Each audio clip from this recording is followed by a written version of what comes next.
Peach.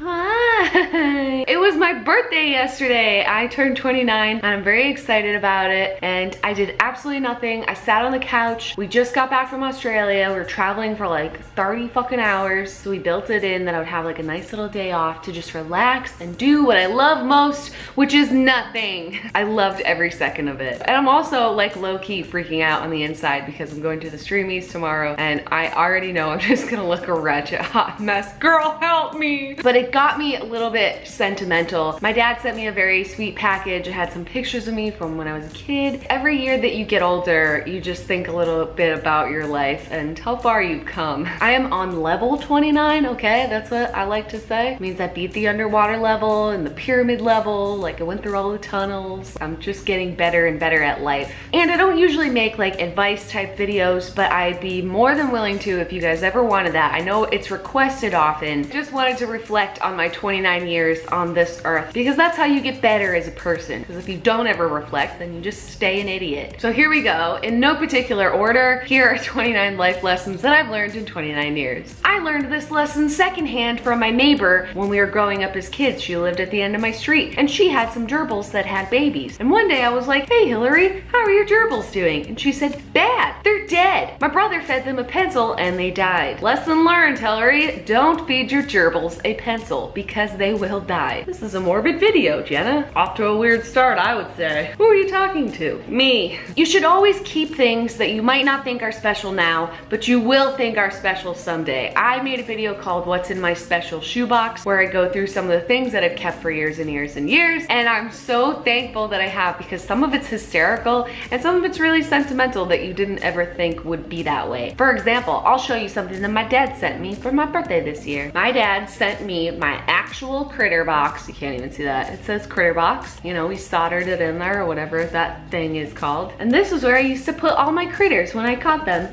And then I would close that, and then I would look at a grasshopper or a toad for a day and carry him around. This was all I did all day. And you know what? This is probably one of the most special things that I have as an adult. And I can't wait to give it to my kids someday so they could be like, "Mom, what the fuck is this shit?" Keep stuff. It's awesome. Always have as many animals as you can. I always convince other people to get pets. I'm like a pet pusher. Oh, it sucks, man. You got fired from your job. You know what you should get? Is a pet. Oh, heard you broke up with your boyfriend. You know what you should get? A pet. I say as you can for a couple of reasons, but like if a plant or a fish is the best you can do, you fucking water the shit out of that plant and you tap feed the fuck out of that fish, man. It will help you as a person to care for something that's not yourself. I also used to think the law of diminishing returns applied to pets. 1 is like a shock. Oh my God, it's a pet. It's new in my life. 2 is like, oh, these are my dogs. 2 of them together. 3 is like, what's one more? And so on and so on. But the late, great Joan Rivers taught me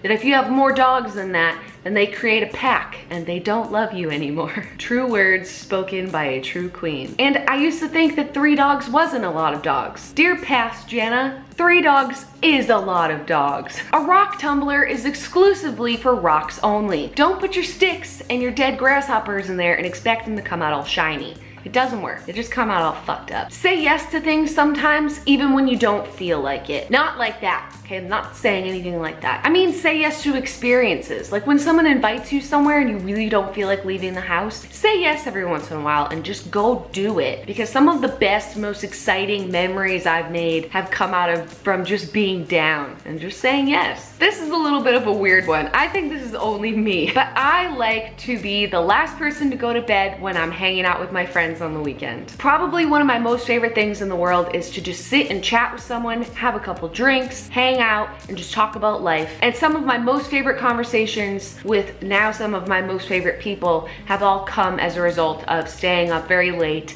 and talking into the wee hours of the morning. As long as you want to hang out and talk to me, I will always be there to hang out and talk to you. I will never be the first one to say, I'm gonna call it a night and go to bed. I promise you that. I mean, that might be a little weird, but to me, those are some of my most favorite memories that I have. Don't ever mix lots of different types of spray tan together. It turns into what I like to call a a tanning emergency. Jenna, where are you? You were supposed to be here 20 minutes ago. Yeah, I know, I'm sorry, I'm having a tanning emergency. And I'm like spreading brown goo all over my body and like washing it and like dabbing it and putting makeup all over it and just turning fucking brown and green in every color. It's a tanning emergency. Don't do it. You don't ever have to take your life seriously, but you should always take your education seriously and your continued life education seriously. It's never too late to learn anything in the world that you want to learn, and if you have an internet connection, you no longer have an excuse to be a fucking moron. It's literally your choice to be an idiot. Just because someone dares you to do something doesn't mean you should actually do it. One time I licked bird poop off of a van, and you know what? I can still taste it. I'm also looking at you, all former contestants on reality television shows. You're better than that. Don't ever get too wrapped up in the present moment and your present troubles. Have a little perspective. I've always been really good at this, like way too good at this. Like in college, I would try to convince my softball coaches this when I would get in trouble for having too much fun and not focusing. And then everybody's freaking out because, oh my God, we're gonna lose. We're not gonna go to the playoffs. Does it matter now? No, I told you, you dummies. At least I had fun the whole time. You can avoid many embarrassing adult moments by learning how to use chopsticks at an early age. Take my word for that. You ever try to impress someone while you're eating with chopsticks? Oh yeah, please take me seriously. Sorry, I'm an idiot. Can I have a fork? If you ever find an abandoned shopping cart, keep it, especially if you live in a city. When I didn't have a car, it was the best. I would wheel my laundry to the laundromat in it, groceries, beer, we would put each other in it, wheel each other around, get hurt. It's like some good, cheap fun, you know what I mean? We kept it in our backyard like true, resourceful college students. Always be as prepared as possible. When I used to drive a really unreliable car, you know what I kept in the trunk? A tent, canned food, and all kinds of other supplies. Jenna, that's weird. I mean, if your car broke down, you could just sleep in your car. Yeah, but I used to drive to a lot of really weird places and I didn't have a cell phone. I knew for sure that I could just ball out in my tent and survive for a few days until somebody found me. Preparation is key. I never needed to use it, but being prepared never hurts. That's why I also kept like a crank radio in there, because I'm like, oh, I'm gonna need to listen to some tunes. Priorities. Don't ever put gack or gum in your hair. It won't come out. You'll have to cut it off. Thank you, older brother. I'm still pissed about it. Don't ever directly inhale a bunch of incense. I used to be an altar server and I was carrying one of those big balls of incense and it just went straight into my face. And I thought that was it for me. It's just my last day on earth. I'm about to die. If you find something that looks like a lighter in a room that you're staying in, don't try and click the little thingy to turn it on. It's pepper spray. And once you spray yourself in the face with it to keep embarrassing you after the fact while you're coughing and spitting, they're gonna have to evacuate the whole floor because everyone else is coughing and spitting too. So just keep it in the drawer and just don't touch it. Don't ever eat a pound of celery in one sitting. I went through this phase where every time I went out of town, I was determined to eat everything in my refrigerator because I didn't want to throw it out because I didn't want to waste my money. This is a bad plan. Throw it out. It's not good for you. Not good for anyone except for like an elephant. I deeply regret it. Contrary to my childhood belief, Robert Redford is not a president turned actor. He was never president. He's just an actor. I literally thought he was a president. And then I got an internet connection and realized how stupid that is. Don't trust cats or ferrets. I've had both. I've loved both, and they're both shifty. My ferret chewed a hole through my window and got on my roof. Get back here, you shady bitch. It's probably not the safest thing to let your kids play with power tools. I probably won't let my kids do it someday, but I got to do it and it was fucking awesome. Makes for really great pictures too. Fuck with me, I'll build you a shed. Craigslist is actually the best place to find roommates and friends for life. It's the friend of a friend of a friend on Facebook that you have to be worried about. Those motherfuckers are crazy. Always find the humor in everything. It has gotten me through everything in my life. Breakups, school, family, anything hard that's happening. Always find something funny to laugh about. Basically what my whole channel is. Just me coping with life by making everything a joke. Like that. Don't ever put up with people's bullshit. Ever.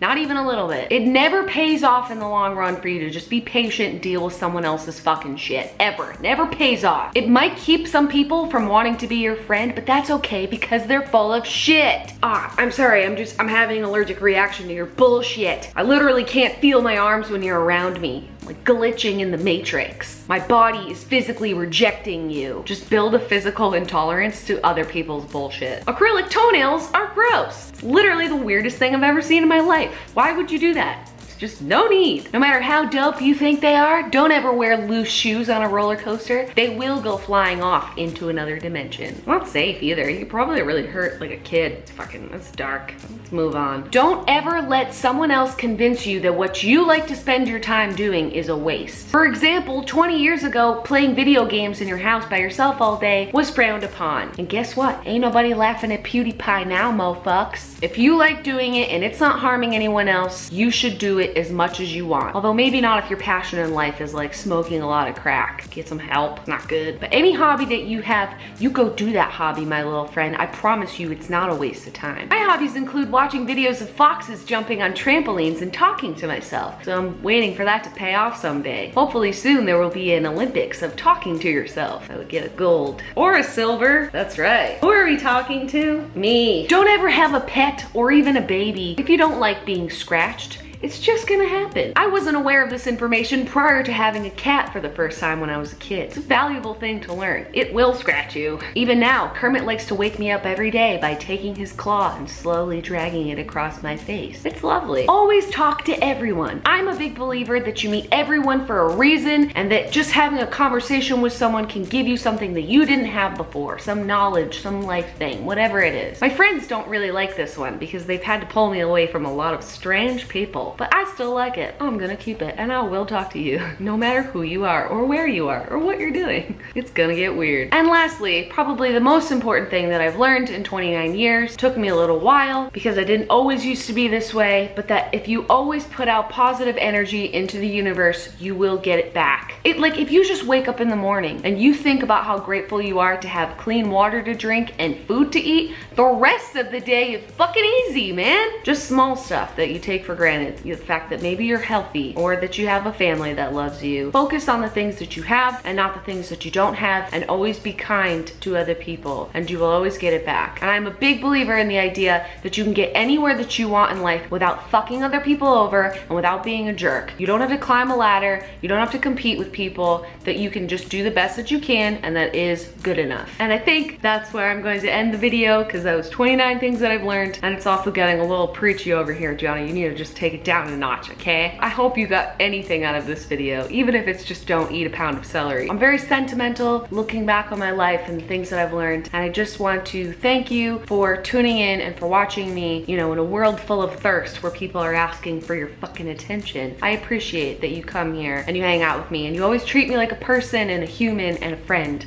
I really enjoy that, and I hope that you enjoy it too. P.S. You wanna know what Kermit got me for my birthday? He was sitting in my shirt, he went to go chase a squirrel, knocked my iPad out of my hands, and it smashed on the ground. Thank you, Kermit. Says, I see you're paying attention to a small screen, so I break it, so you have to pet me. I heard you can fix it by soaking it in a bowl of chicken. It's all very premeditated. Make sure you subscribe to my channel. I put out new videos every Wednesday, and I hope that you liked this. A little change of pace, but I'll see you guys next week. Have a wonderful week. I'll be celebrating my birthday this weekend, tell you that much. Girl, girl, girl, girl, girl, girl, girl, girl. Look like Wendy. Fuck, I'm out of here. All right, bye guys.